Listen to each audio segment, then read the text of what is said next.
Hello guys, I welcome you all to the second lecture of electricity।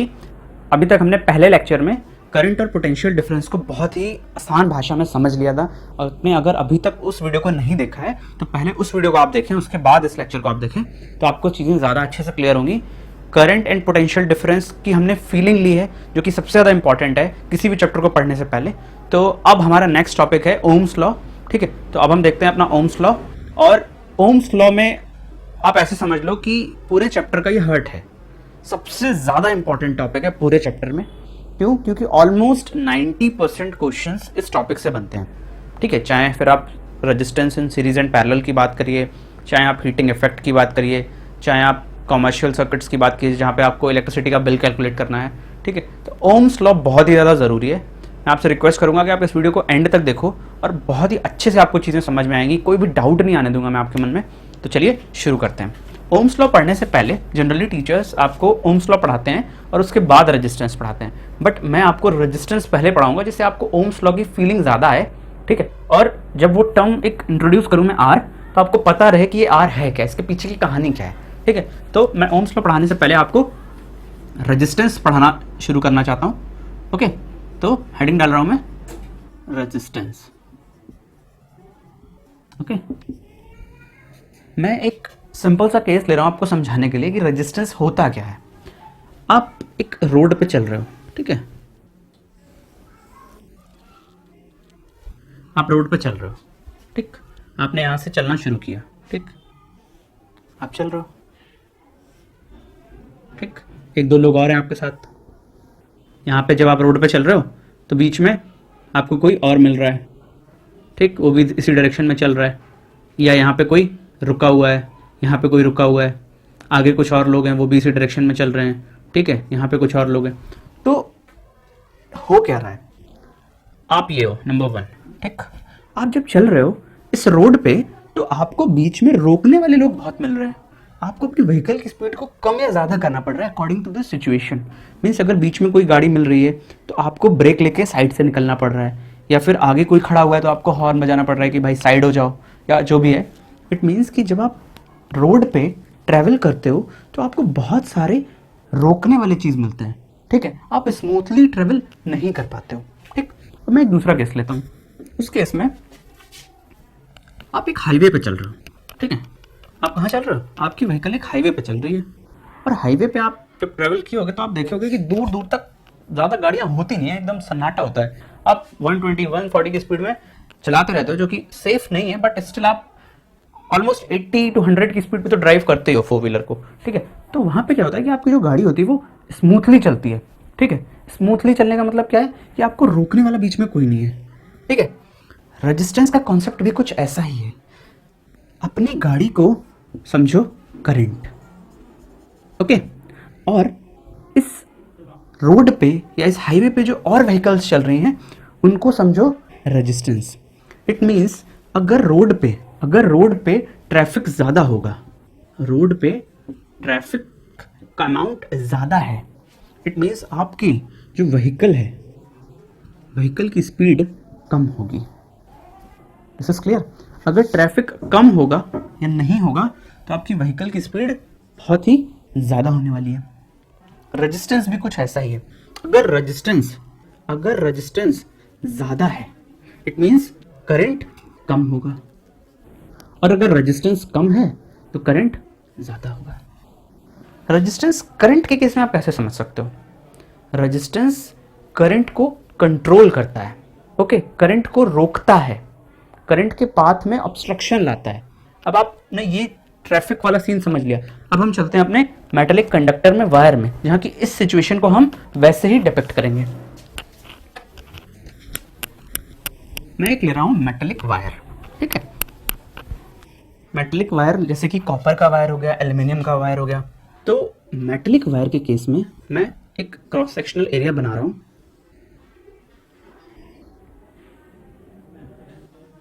और current क्या होता है बेटा, मैंने पहले लेक्चर में समझाया है, करंट होता है इलेक्ट्रॉन का मोशन। इलेक्ट्रॉन का मोशन एक पर्टिकुलर डायरेक्शन में, और वो पर्टिकुलर डायरेक्शन कब मिलती है हमें, जब हम एक पोटेंशियल डिफरेंस प्रोवाइड करते हैं। पोटेंशियल डिफरेंस का मतलब एक ऐसा सोर्स जहां पे एक जगह इलेक्ट्रॉन्स कम है और एक जगह इलेक्ट्रॉन्स ज्यादा हैं। पिछले लेक्चर में मैंने बताया है इलेक्ट्रॉन का मोशन होता है, ये होता है लो पोटेंशियल, ये होता है high potential terminal. Low potential से हाई पोटेंशियल की तरफ इलेक्ट्रॉन जाते हैं और करंट के डायरेक्शन को हम जस्ट उल्टा मानते हैं, हाई पोटेंशियल से लो पोटेंशियल, सॉरी। तो इलेक्ट्रॉन्स अगर हैं यहाँ पे इस कंडक्टर के अंदर, मेटल कंडक्टर है, ढेर सारे इलेक्ट्रॉन्स होंगे, ठीक है। इन इलेक्ट्रॉन्स के साथ साथ ये इलेक्ट्रॉन्स अकेले तो होंगे नहीं, इनके एटम्स भी होंगे, ठीक है, जो कि बीच बीच में प्रेजेंट होंगे, कुछ आयंस भी प्रेजेंट होंगे, ठीक है, कुछ इम्प्योरिटीज भी प्रेजेंट होंगी। इट मीन्स अगर ये लो पोटेंशियल है, अगर ये लो पोटेंशियल है और ये हाई पोटेंशियल टर्मिनल है, तो इलेक्ट्रॉन्स लो से हाई की तरफ जाते हैं। मीन्स इलेक्ट्रॉन का मोशन किधर हो रहा है बेटा, इधर की तरफ हो रहा है। ये सारे इलेक्ट्रॉन्स जब हम पोटेंशियल डिफरेंस अप्लाई कर रहे हैं तो इस डायरेक्शन में मूव कर रहे हैं, जिसकी वजह से क्या आ रही है, जिसकी वजह से करंट प्रोड्यूस हो रही है। अब इन इलेक्ट्रॉन्स को रोकने वाला कोई है क्या? मानो ये आप हो, ये आपकी गाड़ी है, जैसे हाईवे वाला केस था वैसे ही समझो। ये आपकी गाड़ी जब इस रोड पे चल रही है तो क्या हो रहा है, हो ये रहा है इस गाड़ी को रोकने वाली और बहुत सारी गाड़ियां हैं, ठीक है, इस गाड़ी को रोकने वाली बहुत सारी गाड़ियां प्रेजेंट हैं। इट मीन्स ये गाड़ी स्मूथली नहीं चल पा रही है, ये इलेक्ट्रॉन यहाँ से यहाँ स्मूथली नहीं जा पा रहा है, इसको रोकने के लिए बहुत सारी चीज़ें यहाँ पे प्रेजेंट हैं।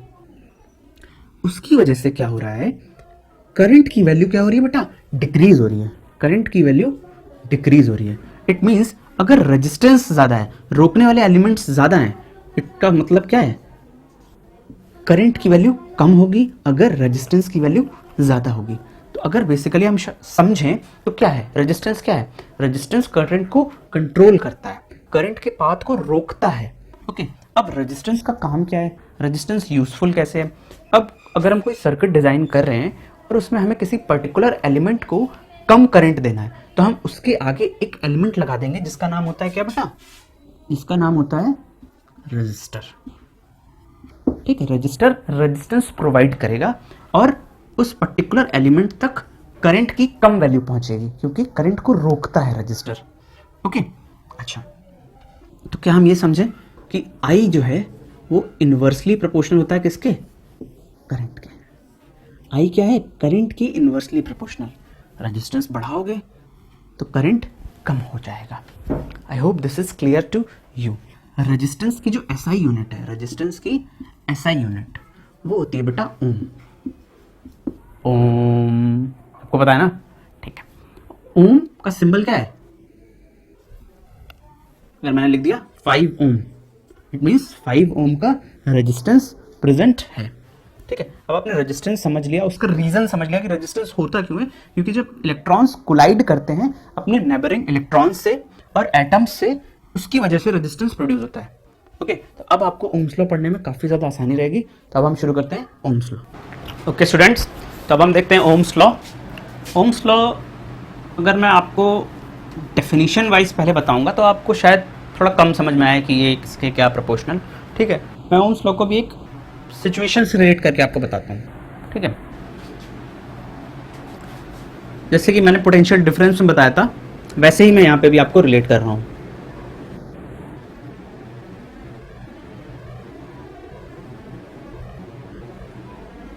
ये 2 पानी के टैंक हैं, ठीक है। अब मैंने इनको कनेक्ट कर दिया, एक पाइपलाइन के थ्रू, ओके। अगर ये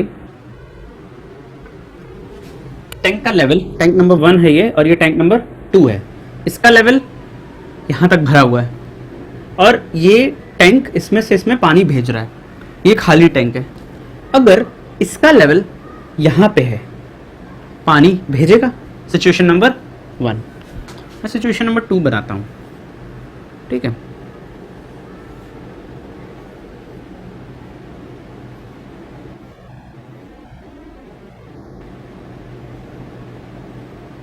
ठीक, इस सिचुएशन में मैं बोल रहा हूँ कि इस टैंक का लेवल यहाँ पे है। अब टैंक नंबर 1 टैंक नंबर 2 में पानी भेज रहा है। किस केस में पानी ज्यादा तेजी से जाएगा या ज्यादा अमाउंट में जाएगा, कम टाइम में पानी ज्यादा अमाउंट में जाएगा, ऑब्वियसली केस नंबर 1 में। क्यों? बिकॉज इस टैंक का लेवल ज्यादा है तो इसका फ्लो ज्यादा होगा। पोटेंशियल डिफरेंस होता क्या है? पोटेंशियल डिफरेंस मैंने आपको समझाया था लेवल होता है, ठीक है। तो ओम्स लॉ क्या कहता है कि अगर एक पर्टिकुलर सर्किट में मैं पोटेंशियल डिफरेंस अप्लाई करूं उसके टर्मिनल्स के अक्रॉस, तो उसमें फ्लो होने वाला जो करंट है वो पोटेंशियल डिफरेंस के डायरेक्टली प्रोपोर्शनल होगा। डायरेक्टली प्रोपोर्शनल क्यों होगा? जितना ज्यादा डिफरेंस होगा, जितना ज्यादा पोटेंशियल का डिफरेंस होगा, करंट उतनी ही तेजी से मूव करेगा। ये सिंपल ओम्स लॉ है, ठीक है। बच्चों को बहुत प्रॉब्लम होती है समझने में क्या है कैसे है, ठीक है। तो अगर आप इस सिचुएशन से रिलेट करोगे कि पोटेंशियल का डिफरेंस, देखो यहाँ पे डिफरेंस इतना है, ये एम्प्टी है, यहाँ पे इतना डिफरेंस और यहाँ पे बस डिफरेंस इतना है।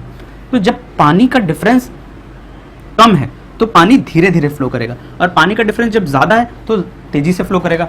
मैं इसको आपको सर्किट में बना के दिखाता हूँ। सॉरी, बहुत ही ईजी है ओम्स लॉ, कोई डरने की बात नहीं है, कोई प्रॉब्लम नहीं आने दूंगा मैं आपको, ठीक है।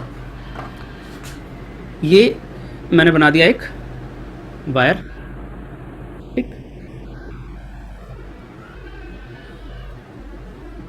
ठीक है। अब देखो मैं यहाँ पे एक बैटरी लगा रहा हूँ, 5 वोल्ट्स की बैटरी। ये 5 वोल्ट्स की बैटरी क्या है? ये है क्या 5? ये है पोटेंशियल डिफरेंस, पोटेंशियल डिफरेंस। अगर इसको आसान भाषा में समझो तो क्या है? 5 वोल्ट का पोटेंशियल डिफरेंस है, तो अगर मैं मानूँ ये प्लस वाला 5 पे है तो ये 0 पे है, ये लेवल 5 पे है तो ये लेवल 0 पे है, तभी इन दोनों के बीच में डिफरेंस कितना है? 5। अगर मैं इसको बोलूँ ये लेवल 6 पे है तो ये लेवल 1 पे है, ये प्लस वाला डंडा और ये माइनस वाला डंडा, हाई पोटेंशियल ये लो पोटेंशियल। तो अगर ये लेवल 6 पे है तो ये लेवल 1 पे है, दोनों के बीच में डिफरेंस हो गया 5। ये होता है 5 वोल्ट की बैटरी का मतलब, ठीक है। तो अब देखो 5 वोल्ट की बैटरी लगा दी, इस वायर से कनेक्ट कर दी, ठीक है। करंट का फ्लो हो रहा है, करंट का फ्लो हो रहा है, हाई पोटेंशियल से लो पोटेंशियल करंट जा रहा है, करंट का फ्लो हो रहा है। इलेक्ट्रॉन कैसे जा रहे हैं? ये इलेक्ट्रॉन का मोशन है, लो पोटेंशियल से हाई पोटेंशियल इलेक्ट्रॉन जा रहे हैं। अब देखो अगर मैं 5 वोल्ट बैटरी की जगह यहाँ पे डिफरेंस को बढ़ा रहा हूँ, पोटेंशियल के डिफरेंस को क्या कर रहा हूँ? बढ़ा रहा हूँ। 12 वोल्ट की बैटरी लगा दी मैंने। कितने वोल्ट की बैटरी लगा दी मैंने? 12 वोल्ट की बैटरी लगा दी। अब क्या होगा? जो करंट की वैल्यू पहले मिल रही थी उससे ज़्यादा वैल्यू मिलेगी, उससे ज़्यादा वैल्यू मिलेगी। ये मैं ऐसे क्यों बता रहा हूँ? आप कहोगे सर मैं क्यों मानूँ? मैं क्यों मानूँ? क्या पता कम मिल रही हो। मैंने पहले लेक्चर में बताया था, एक डिवाइस आती है जिसका नाम है अमीटर, ठीक है। आप उसको लगाओ इस सर्किट के बीच में और वो करंट की वैल्यू बताएगी। आप कम बैटरी लगाना और फिर हाई पोटेंशियल डिफरेंस की बैटरी लगाना, आपको पता चलेगा करंट की वैल्यू ज़्यादा पोटेंशियल डिफरेंस के केस में ज़्यादा मिल रही है। ये सब एक्सपेरिमेंटली प्रूव हुआ है, ये कोई हवा हवाई बातें नहीं है जो मैं आपको बता रहा हूँ। वो समझ में आ रहा है ना ओम्स लॉ? तो इसका स्टेटमेंट आप देखो, मैं पहले इक्वेशन फॉर्म में लिख रहा हूँ। ओम्स लॉ क्या कहता है? V is directly proportional to I। कभी भी आप ये नहीं कहोगे कि I is directly proportional to V। V is directly proportional to I और I is directly proportional to V में फर्क क्या है? वैसे तो कुछ बच्चे कहेंगे सर एक ही बात है, ये बढ़ाओगे तो ये बढ़ेगा, ये बढ़ाओगे तो ये बढ़ेगा ना। V directly proportional to I और I directly proportional to V में फर्क ये है कि V बढ़ाओगे जब तब I बढ़ेगा, ठीक है। I डायरेक्टली प्रोपोर्शनल V का मतलब होता है कि जब I बढ़ाओगे तब V बढ़ेगा, या फिर V घटाओगे I घट जाएगा, I घटाओगे V घट जाएगा। ऐसा नहीं होता। आप एक केस लो, सपोज करो इस सर्किट में करंट फ्लो कर रहा है 2 एम्पियर, 2 एम्पियर का करंट फ्लो कर रहा है, ठीक है। इस 2 एम्पियर के करंट के केस में मैं क्या करूं? बैटरी की वैल्यू को अभी 5 रहने देता हूं, ठीक। 2 एम्पियर करंट है, 5 वोल्ट की बैटरी है। एक दूसरा केस ले रहा हूं, मान लो करंट यहां पे बढ़ा दिया, किसी भी रीजन की वजह से करंट बढ़ गया। तो अगर करंट बढ़ा दिया तो क्या बैटरी 5 वोल्ट से 10 वोल्ट हो जाएगी? नहीं, बैटरी 5 वोल्ट से 10 वोल्ट थोड़ी ना हो जाएगी। करंट को डबल करने से बैटरी डबल थोड़ी ना हो जाएगी, बैटरी तो जितनी है उतनी रहेगी ना। इसका मतलब क्या है कि करंट को बढ़ाने से वोल्टेज नहीं बढ़ेगा, वोल्टेज को बढ़ाने से करंट की वैल्यू बढ़ेगी, ठीक है।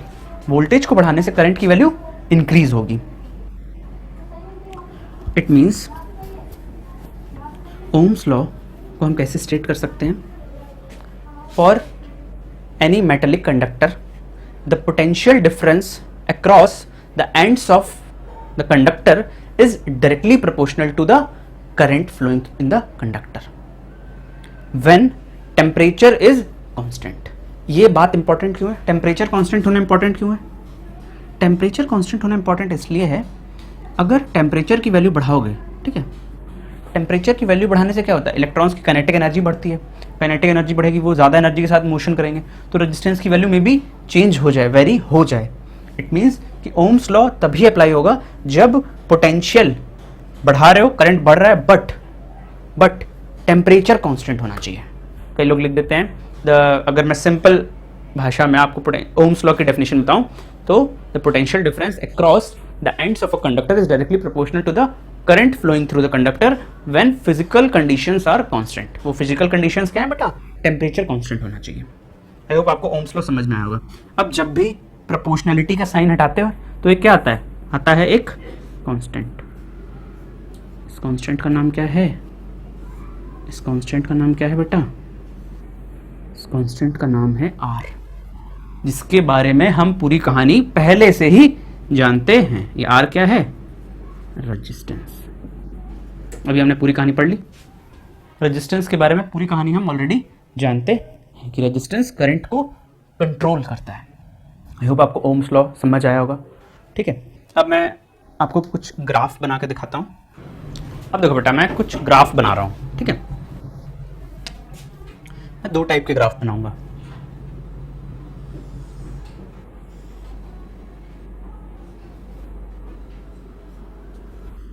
ठीक, यहाँ पे ले लिया V, यहाँ पे ले लिया I, यहाँ पे ले लिया V और यहाँ पे ले लिया I. ठीक है, अब देखो मैं क्या करने वाला हूँ, एक टेबल बनाता हूँ. ठीक है, और कुछ वैल्यूज को प्लॉट करता हूँ.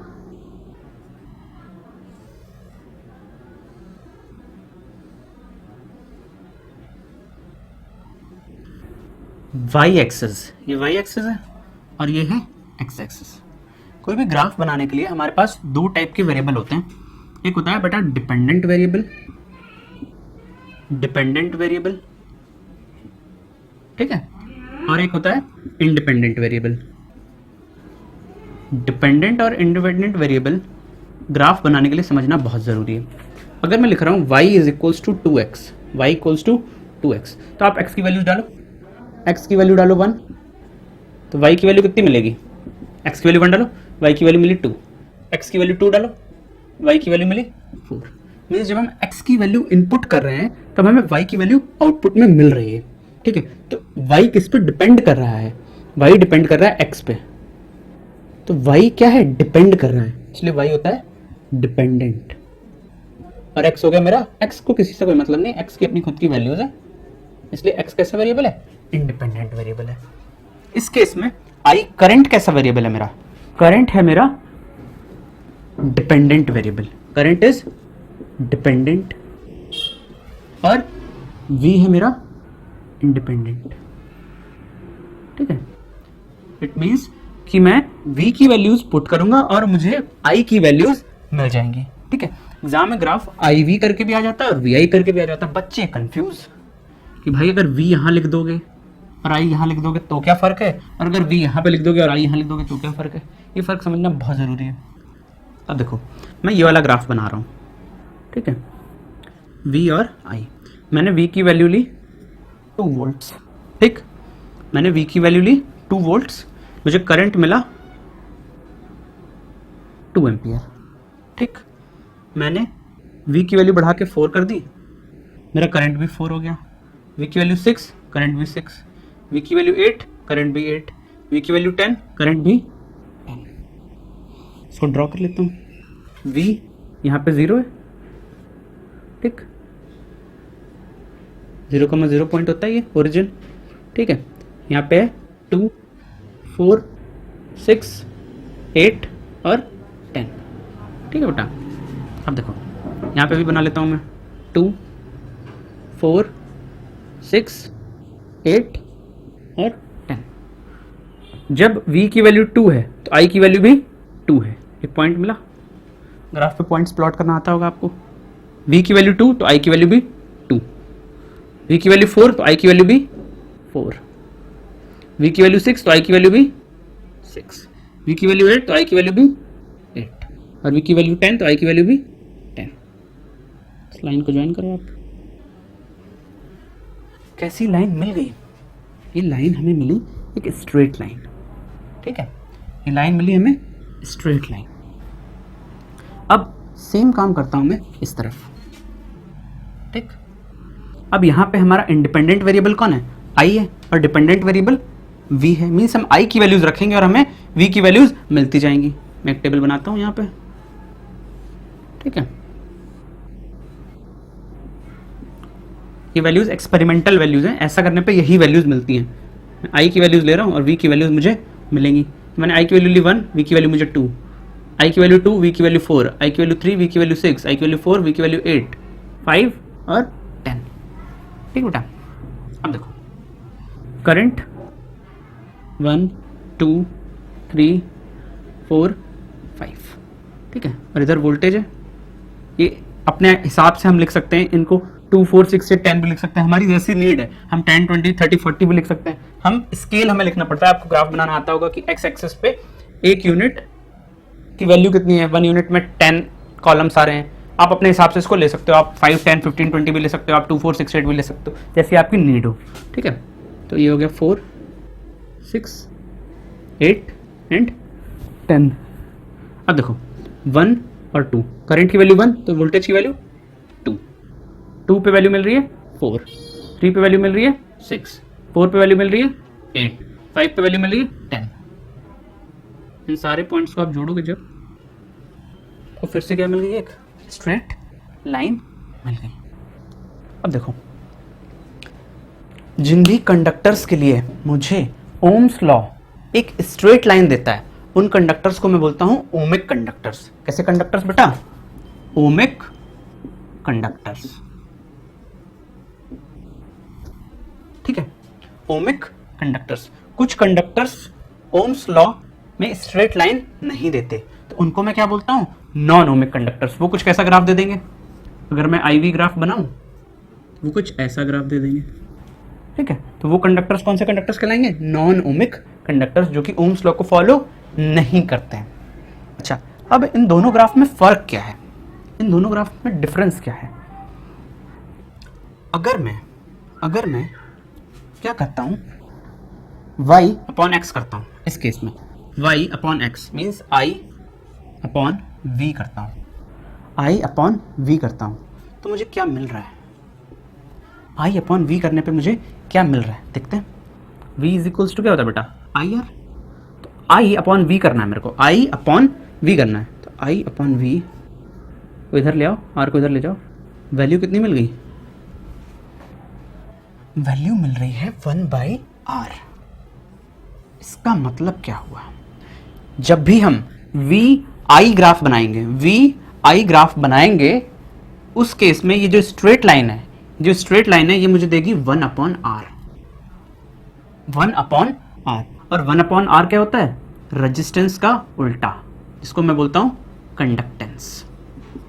रेजिस्टेंस अगर करंट को रोकता है, रेजिस्टेंस मींस ऐसी प्रॉपर्टी जो करंट को रोक रही, तो कंडक्टेंस मींस करंट को आसानी से फ्लो करा रहा है। रेजिस्टेंस का ऑपोजिट इज कंडक्टेंस। अब देखो यहां पे आते हैं, I अपॉन v किया मैंने, यहां पे मिला मुझे 1/r।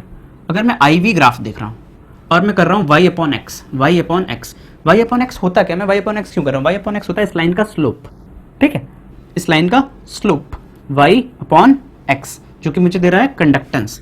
इस केस में देखो, मैथमेटिक्स में आपने स्लोप पढ़ा होगा। I अपॉन v करता हूं मैं, सॉरी यहाँ पे v अपॉन i करता हूं मैं, v upon i, v y axis पे है, तो v अपॉन i की वैल्यू बेटा क्या होगी? देखो v is equals to IR होता है, तो v अपॉन i की वैल्यू कितनी हो गई? r हो गई, ठीक है। तो v अपॉन i क्या है? r है। इट मीन्स ये लाइन हमें क्या बता रही है? ये लाइन हमें बता रही है रेजिस्टेंस की वैल्यू। बात समझ में आ रही है? अब देखो मैंने आपको ओम्स लॉ में क्या बताया था? v is equals to IR में क्या बताया था? रेजिस्टेंस कांस्टेंट होता है। देखो रेजिस्टेंस की वैल्यू क्या है? कांस्टेंट है। Straight line passing through the origin हमें क्या बता रही है? Straight line passing through the origin हमें बता रही है कि ये जो भी कंडक्टर है ये ओम्स लॉ को फॉलो कर रहा है और इसके लिए मुझे आई वी ग्राफ का जो कर्व है वो एक स्ट्रेट लाइन मिल रहा है। अब आप कभी भी कंफ्यूज नहीं होगे, यहाँ पे आई लिख दे, यहाँ पे वी लिख दे तो क्या मतलब है, यहाँ पे आई लिख दे, यहाँ पे वी लिख दे तो क्या मतलब है। बात समझ में आ रही है? बात समझ में आ रही है? नहीं आ रही है? अब मैं कुछ आपको क्वेश्चन कराता हूँ तो आपको और आसानी से चीज़ें क्लियर होंगी। अब देखो ये मैंने कुछ क्वेश्चन लिए हैं, ठीक है, ग्राफ पे, और ये बोर्ड के पूछे हुए क्वेश्चन है तो बड़े ध्यान से देखना, बहुत ही आसान है ये क्वेश्चन। बच्चे कंफ्यूज हो जाते हैं बहुत ही जल्दी, आपको कोई प्रॉब्लम नहीं आने दूंगा मैं। देखो आई और वी ग्राफ है, पूछ रहा है केस नंबर 1, केस नंबर 1 है ये, और इसमें पूछ रहा है कि ये मटेरियल ए है, ये मटेरियल बी है। मेटल का मतलब यहाँ पे कॉपर का वायर है, एल्यूमिनियम का वायर है, ठीक है। पूछ रहा है किस मटेरियल के लिए रेजिस्टेंस की वैल्यू ज्यादा होगी, केस नंबर 1 में बताओ और केस नंबर 2 में बताओ। फर्क क्या है दोनों केसेस में? फर्क बस इतना है, यहाँ पे आई को वाई एक्सिस पे ले लिया, यहाँ पे वी को एक्स एक्सिस में ले लिया, और यहाँ पे वी को वाई में ले लिया, आई को एक्स एक्सिस में ले लिया। तो मैं आपको स्टेप बता देता हूँ कैसे करना है आपको इस क्वेश्चन को। आपको किस पे फोकस करना है? करंट पे फोकस करना है। इस क्वेश्चन को करने के अलग अलग तरीके हो सकते हैं, ये मैं तरीका आपको बता रहा हूँ, ठीक है। मुझे लग रहा है ये आपको आसान पड़ेगा। करंट पे फोकस करना है, करंट पे फोकस करना है, क्योंकि हमें क्या बताना है कि रेजिस्टेंस की वैल्यू ज्यादा किसकी है, ठीक है। अब देखो एक पॉइंट ले लो, करंट पे फोकस करना मींस करंट के एक्सिस पे एक पॉइंट लेना है, एक पॉइंट ले लिया, ठीक, और देखते हैं कि क्या होने वाला है। देखो ये क्या कर रहे हो सर? मानो वैसे तो यहाँ पे कोई वैल्यूज नहीं दी है, तुम अपने मन से वैल्यूज मान सकते हो। ये 0,0 है, ये वैल्यू होगी 1, ये वैल्यू है 2 मान लिया। सिमिलरली ये वैल्यू है 1, ये वैल्यू है 2, ये वैल्यू है 3 और ये वैल्यू है 4। जब करंट की वैल्यू, अपने मन से वैल्यूज लिख लो, करंट की वैल्यू जब 2 है तब ए के लिए वोल्टेज कितना है? 1 है, और उसी सेम करंट की वैल्यू 2 पे बी के लिए वोल्टेज कितना मिल रहा है? 4। ये पॉइंट कितना है बच्चों? ये पॉइंट कितना है? 1,2, और ये पॉइंट कितना है? 4,2। कैसे सर? x, y लिखते हैं तो x की वैल्यू 1, y की वैल्यू 2, x की वैल्यू 4, y की वैल्यू 2, ठीक है। मीन्स ये ग्राफ कैसा है? x पे v है, इट मीन्स v की वैल्यू a के लिए v is equals to I R होता है बेटा, v is equals to I R होता है। तो v की जो वैल्यू है वो मटेरियल a के लिए कैसी मिल रही है? कम मिल रही है। करंट सेम रखा मैंने, v की value v by I is equals to R. v की वैल्यू देखो, v की वैल्यू 1 है, करंट 2 है, v की वैल्यू 4 है, करंट 2 है, v is equals to I R. Means resistance कब ज्यादा होगा? रेजिस्टेंस तब कब ज्यादा होगा? जब वोल्टेज ज्यादा होगा। तो दिख रहा है ना इस इक्वेशन से, ये भी तो दिख रहा है हमें कि voltage is directly proportional to resistance, voltage directly proportional to current, ये तो ओम्स लॉ होता ही होता है। बट यहाँ से हमें ये भी तो दिख रहा है कि अगर वोल्टेज की वैल्यू, आप वैल्यूज पुट करके देख लो अगर आपको डाउट आ रहा है, रेजिस्टेंस की वैल्यू कब ज्यादा होगी? v upon I is equals to R. Resistance की वैल्यू बेटा कब ज्यादा होगी? जब वोल्टेज ज्यादा होगा। वोल्टेज अगर 4 है और करंट सेम रखो, करंट रखो 2, 4/2, रेजिस्टेंस की वैल्यू कितनी मिली? 2। वोल्टेज रखा 1 और रेजिस्टेंस, करंट सेम रखा 1/2, करंट की वैल्यू कितनी मिली? सॉरी, रेजिस्टेंस की वैल्यू कितनी मिली? 0.5। कहने का मतलब क्या है? अगर वोल्टेज ज्यादा है, for a constant value of current, voltage ज्यादा है मींस रेजिस्टेंस की वैल्यू हमें ज्यादा मिलने वाली है। तो करंट को कांस्टेंट कर लिया 2, उसके लिए ए हमें वोल्टेज दे रहा है 1 और बी वोल्टेज दे रहा है 4। इट मींस रेजिस्टेंस किसका ज्यादा है? बी का ज्यादा है। क्यों ज्यादा है? बिकॉज बी हमें जो वैल्यू दे रहा है वो सेम करंट पे ए कम वैल्यू दे रहा है पोटेंशियल की, वोल्टेज डिफरेंस की, ठीक है। तो वोल्टेज किसका ज्यादा है? सेम करंट पे बी का ज्यादा है। अगर वोल्टेज ज्यादा है तो रेजिस्टेंस खुद ब खुद ज्यादा होना ही होना है, ठीक है, क्योंकि v by I is equals to R है। तो r, अगर एक इक्वेशन लिखिए v by I is equals to R, तो r कब ज्यादा होगा? जब v ज्यादा होगा। समझ में आ रही है ना बात? अब हम देखते हैं क्वेश्चन नंबर 2। मैं चाहूंगा आप वीडियो को पॉज करो और एक बार खुद से सॉल्व करके देखो कि इस केस में जब हमने V को यहाँ कर दिया, I को यहाँ कर दिया, तो किस मटेरियल का रेजिस्टेंस ज़्यादा होगा। तो अगर आपने सॉल्व कर लिया है तो आप देखो मैंने क्या बोला, फोकस किस पे रखना है, करंट पे फोकस रखना है, ठीक है। तो करंट के अक्रॉस एक पॉइंट ले लो, ठीक, करंट के अक्रॉस एक पॉइंट लो, करंट को कांस्टेंट कर देना है हमें, ठीक है। कुछ वोल्टेज मिला, यहाँ पे फिर से वही नामकरण 1 2 3, इसका भी नामकरण 1 2 3 4, ठीक है। यहाँ पे मैंने लिया वैल्यू 3, ठीक है, और यहाँ पे वैल्यू है 2, यहाँ पे वैल्यू है 1। अब हम देखते हैं करंट 2 रखते हैं तो देखते हैं कि मटेरियल नंबर बी के लिए वोल्टेज मिल रहा है हमें 1 और मटेरियल नंबर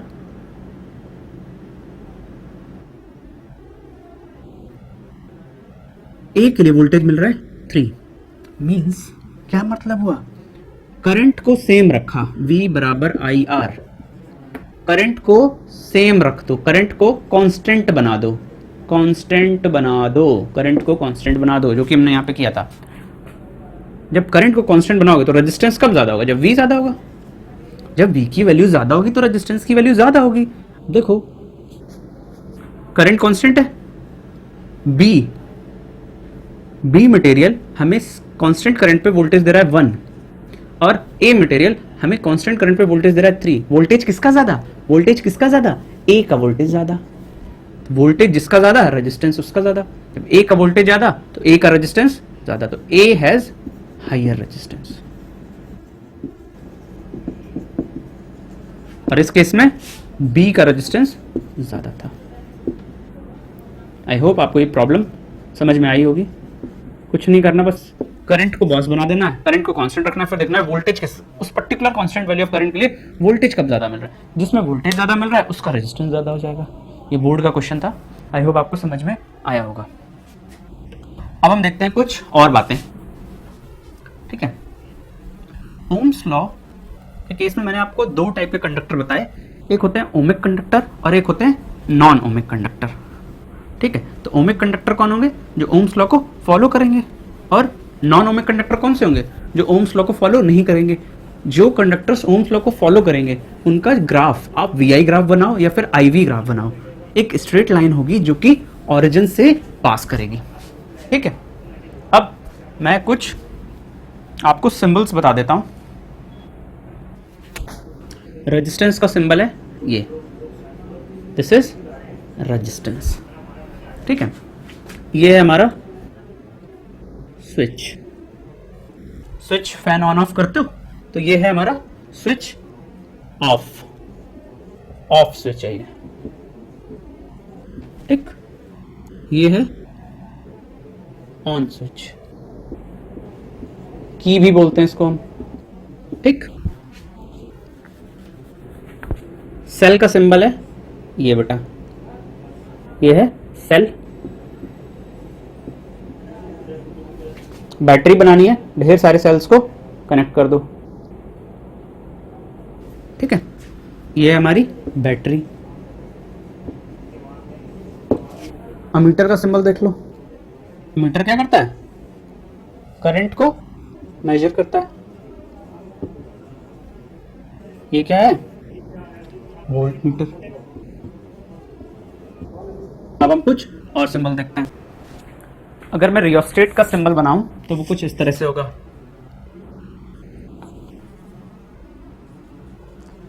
सर ये रियोस्टेट क्या होता है, या तो आप ऐसे बना दो या तो आप ऐसे बना दो। इसका नाम क्या है बेटा, ये आप अपने स्कूल में देखोगे भी। रियोस्टेट क्या है, रियोस्टेट एक ऐसी डिवाइस है जिसकी हेल्प से हम रेजिस्टेंस की वैल्यू को वेरी कर सकते हैं। मींस इसका काम क्या है, अगर हमें सर्किट में डिफरेंट अमाउंट ऑफ करंट चाहिए है तो हम रियोस्टेट का यूज करेंगे, और रियोस्टेट हमें क्या देगा, करंट की डिफरेंट वैल्यूज। करंट की वैल्यूज कब चेंज होगी, जब रेजिस्टेंस को हम बढ़ाएंगे या घटाएंगे। अगर रेजिस्टेंस को हम बढ़ाते हैं, आर को इंक्रीज करते हैं, तो करस्पॉन्डिंगली करंट हमारा डिक्रीज कर जाएगा। तो ये क्या है, रियोस्टेट। इसको हम वेरिएबल रेजिस्टेंस भी बोलते हैं। वेरिएबल रेजिस्टेंस क्यों बोलते हैं बेटा, क्योंकि हम रेजिस्टेंस की वैल्यू को चेंज कर सकते हैं यहाँ से। अगर मेरे को एक बल्ब बनाना है, ये किस चीज़ का सिंबल रहेगा?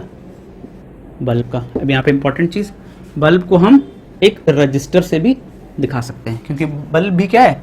एक टाइप ऑफ रजिस्टर है। जितने भी लोड होते हैं, जितने भी अप्लायंसेस होते हैं, आपका फैन हो गया, आपका एयर कंडीशनर हो गया, आपका कूलर हो गया, रेफ्रिजरेटर हो गया, माइक्रोवेव हो गया, सब इक्विपमेंट्स, जितने भी इलेक्ट्रिकल इक्विपमेंट्स हैं, सब एज अ रेजिस्टेंस काम करते हैं, एज अ लोड काम करते हैं। ओके, अब देखो, जब हमें एक वायर का जॉइंट दिखाना होगा तो हम ऐसे दिखाएंगे। ये सब मैं क्यों बता रहा हूं? इससे मैं सर्किट डायग्राम बना पाऊं। ठीक है, अब देखो, अगर मुझे एक वायर का क्रॉसओवर दिखाना है, वायर क्रॉसिंग, ठीक है, अगर वायर एक वायर दूसरे पे क्रॉस कर रहा है तो हम ऐसे दिखाएंगे, ना कि हम ऐसे करके बना देंगे। इसका मतलब क्या है कि वायर्स आपस में शॉर्ट हो रहे हैं, ऐसे नहीं, हम वायर की क्रॉसिंग को कुछ इस तरह से दिखाएंगे। अब मैं आपको एक सर्किट डायग्राम बना के दिखाता हूं, जिसकी हेल्प से आप समझ पाओगे कि इन चीज़ों को कैसे कनेक्ट करना है। ठीक है, अभी आपको शायद सीरीज पैरेलल का आइडिया नहीं है, तो एमीटर और वोल्ट मीटर के कनेक्शन में भी आपको कुछ परेशान करें, बट कोई टेंशन नहीं लेनी। ठीक है, मैं एक सिंपल सर्किट बना रहा हूं जिसमें मैं ओम्स लॉ का यूज करूंगा। ठीक है, अब समझो। ठीक है, ये एक रजिस्टर लगा दिया मैंने, यहां पे एक बैटरी लगाई, ठीक है, और यहां पे मैंने एक लगा दिया बल्ब, और यहां पे लगा दिया मैंने एक स्विच।